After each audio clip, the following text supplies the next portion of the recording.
그날은 비가 내렸습니다. 김희정은 남편 박도윤 회장과 함께 조용히 식탁에 앉아 있었습니다. 그날도 말이 없었습니다. 아들을 잃은 지 일주일째 되는 날이었어요. 텔레비전에서는 계속 같은 뉴스가 흘러나오고 있었습니다. 필리핀 세부 현장 붕괴 사고, 사망자 중 대진건설 박진우 이사 포함. 뉴스 자막이 반복될 때마다 이정의 눈이 텅 비어갔습니다. 그녀는 매일 같은 장면을 떠올렸습니다.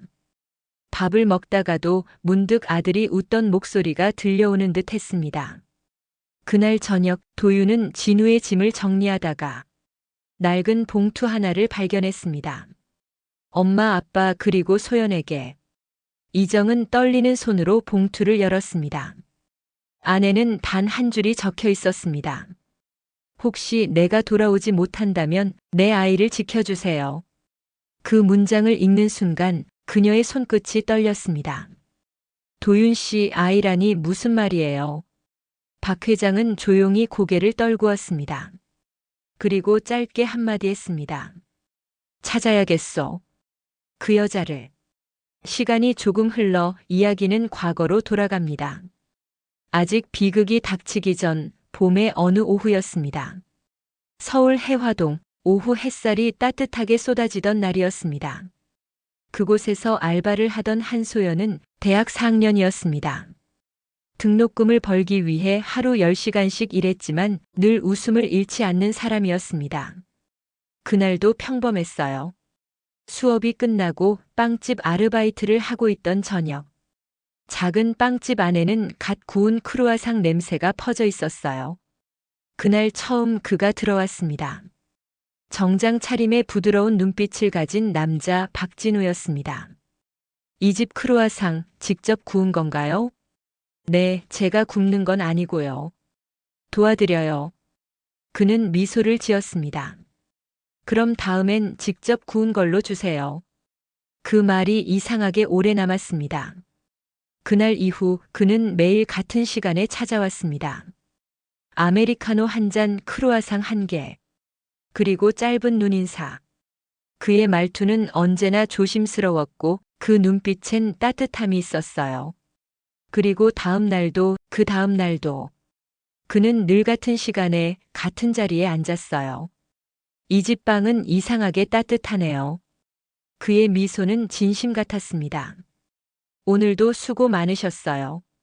그의 목소리는 이상하게 하루를 버티게 했습니다. 그때부터였을 거예요. 문이 열릴 때마다 심장이 먼저 반응했죠. 비가 내리던 어느 날이었어요. 가게 문을 닫고 나가는데 그가 우산을 들고 서 있었습니다. 집까지 데려다 드릴게요. 괜찮아요, 금방 가요. 괜찮은 건 혼자여도 외롭지 않다는 뜻은 아니잖아요. 소연은 빵집 앞 작은 화단을 가리켰다.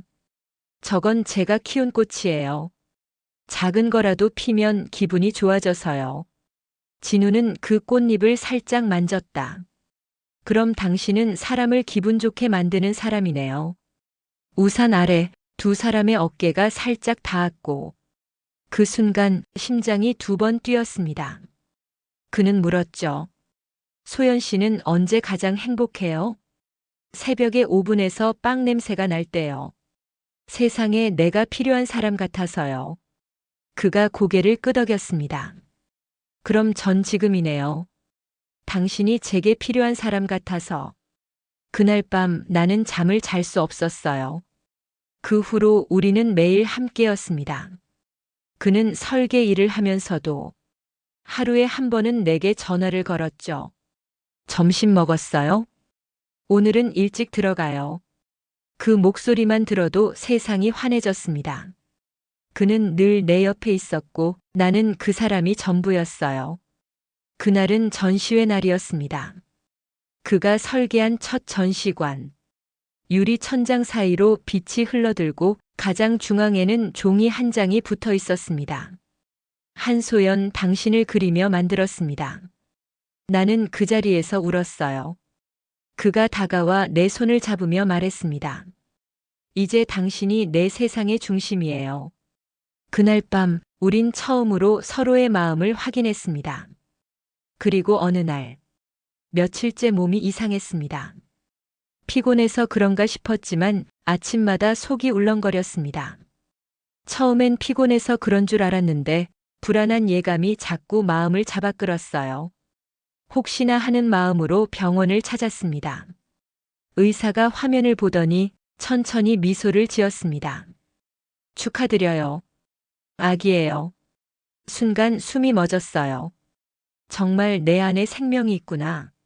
심장 박동 소리가 작게 들렸습니다. 쿵쿵쿵. 그 작은 소리가 내 가슴 전체를 울렸습니다. 그리고 의사가 덧붙였어요. 그런데요, 2명이에요. 네. 쌍둥이입니다.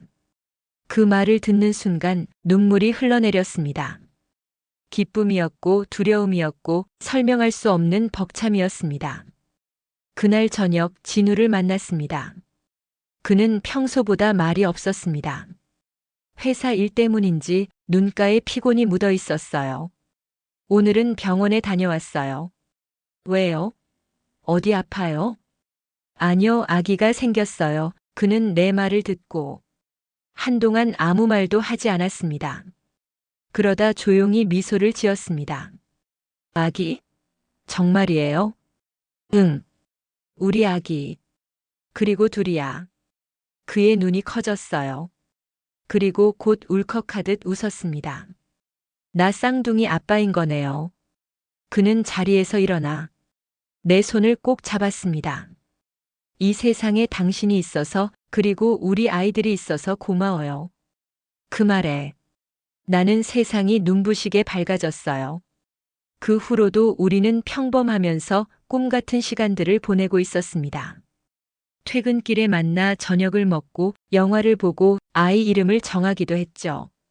그는 늘 다정했습니다. 하지만 그 다정함 속에 불안이 깃들기 시작했습니다.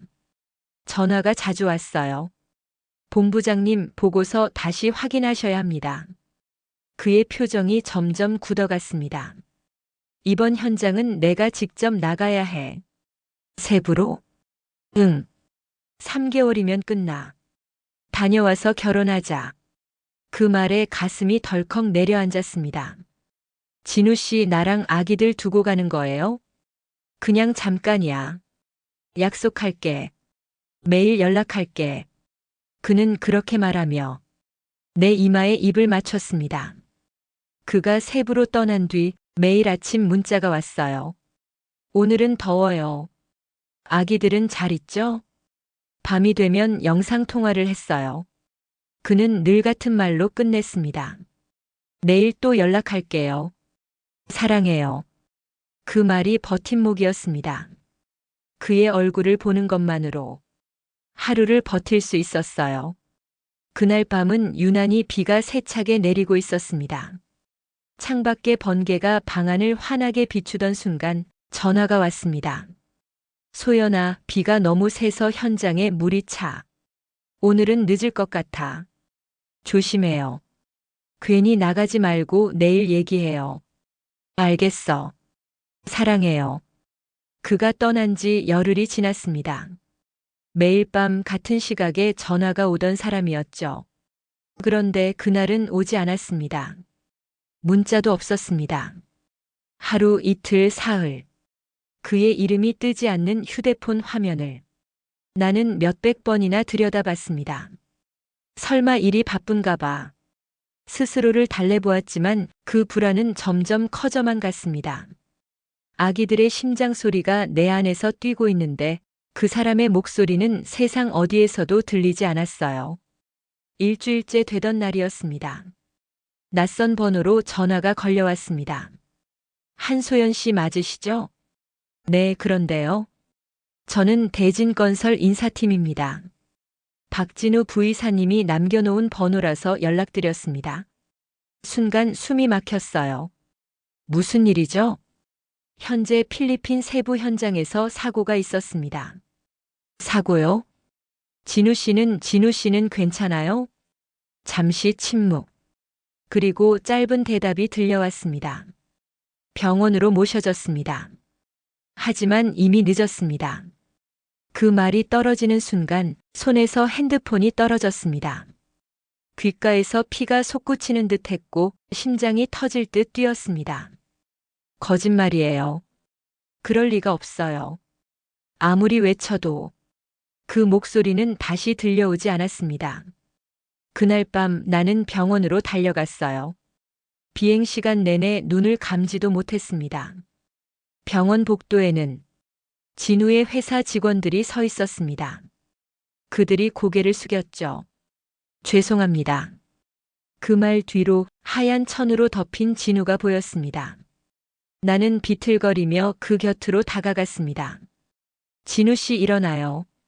우리 애기들 기다리고 있어요. 이제 집에 가야죠. 대답은 없었습니다. 그의 손은 차갑게 식어 있었고 그 손끝에서 내 손이 미끄러졌습니다. 눈물이 멈추질 않았습니다. 목이 쉬어라 불렀지만 그는 아무 말도 하지 않았습니다.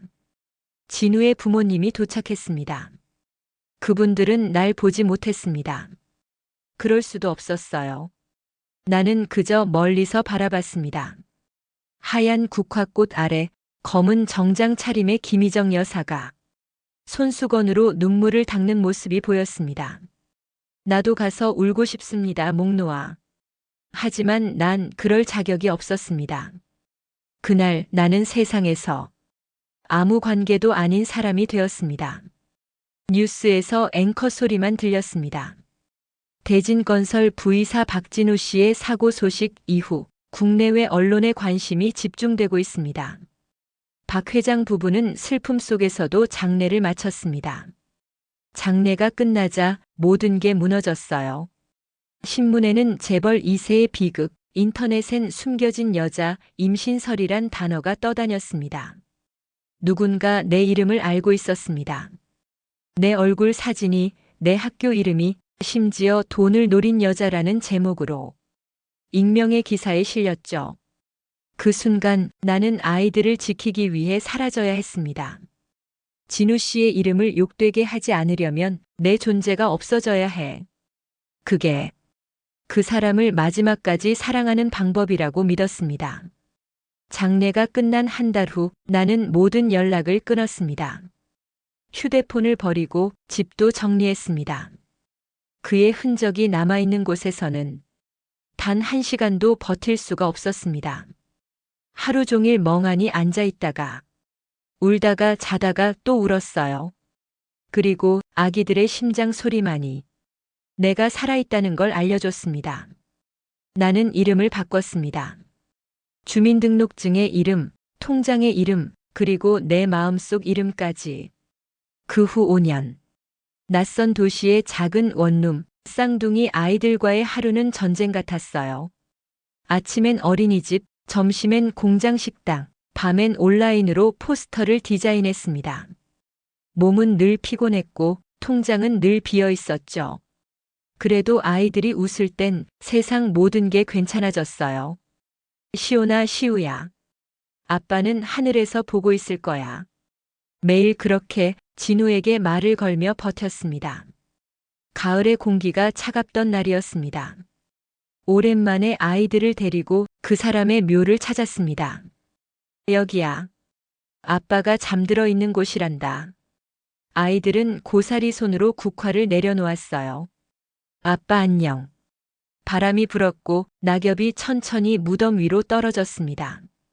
그때였습니다. 멀리서 누군가 다가오고 있었습니다. 정장 차림의 여자와 그의 옆에 휠체어를 탄 남자가 있었습니다. 김희정 여사 그리고 박도윤 회장이었습니다. 김희정 여사는 나를 보자 걸음을 멈췄습니다. 박 회장은 휠체어 위에서 떨리는 손으로 아이들을 바라봤어요. 아이들의 얼굴은 진우를 닮아 있었거든요. 눈매, 코, 입술까지. 그 사람의 복사판이었어요. 진우야. 박 회장의 입에서 새어나온 목소리는 울음처럼 떨렸습니다. 박 회장은 휠체어에서 천천히 일어나 아이들의 얼굴을 만졌습니다. 이 아이들이 진우의? 나는 고개를 끄덕였어요. 네. 진우 씨의 아이들이에요. 박 회장은 한동안 말을 잇지 못했습니다. 그는 하늘을 올려다보며 조용히 눈물을 닦았습니다. 왜 아무 말도 하지 않았습니까? 박 회장의 목소리가 떨렸어요. 우린 애타게 찾고 있었습니다. 모든 기록을 뒤졌어요. 하지만 당신은 그렇게 흔적도 없이 사라졌더군요. 나는 대답하지 못했습니다. 목이 메어서 말이 나오지 않았어요. 죄송합니다. 죄송할 게 뭐가 있습니까? 당신이 혼자서 이 아이들을 키웠잖아요. 김희정 여사는 내 손을 꼭 잡았어요. 그 손이 따뜻했습니다. 진우가 남긴 편지를 이제야 읽었어요. 그녀는 작은 봉투를 꺼내 내게 건넸어요. 만약 내가 돌아오지 못한다면 그녀를 찾게 되면 꼭 전해주세요. 그녀는 내 인생의 가장 큰 선물이었습니다. 나는 그 자리에서 끝내 무너졌어요. 그날 이후 박 회장 부부는 우리를 평창동 집으로 데려갔습니다. 아이들은 할아버지, 할머니를 처음 본 날부터 오래전부터 알던 사람처럼 따랐습니다. 아침이면 시온이와 시우가 마당에서 놀고 김희정 여사는 피아노를 쳤습니다. 진우가 어릴 때 좋아하던 곡이었죠. 나는 그 소리를 들으며 생각했습니다. 사랑은 끝나도 남겨진 마음은 이렇게 살아 숨쉬는구나. 이 이야기가 가슴에 와닿으셨다면 구독, 좋아요와 댓글로 여러분의 생각을 남겨주세요. 누군가에게는 큰 위로가 될 겁니다. 그리고 그날의 바람이 다시 불었어요. 이제는 슬픔이 아니라 그리움으로. 진우 씨, 우리 아이들은 잘 자라고 있어요. 당신이 그토록 바라던 세상 속에서. 그리고 저도 이제야 조금은 웃을 수 있을 것 같습니다. 화창한 공기 속에서 바람이 살랑이고 있었습니다. 그날의 봄바람이 다시 불어오고 있었습니다. 진우 씨, 이제는 당신 대신 우리가 이 아이들을 지켜갈게요.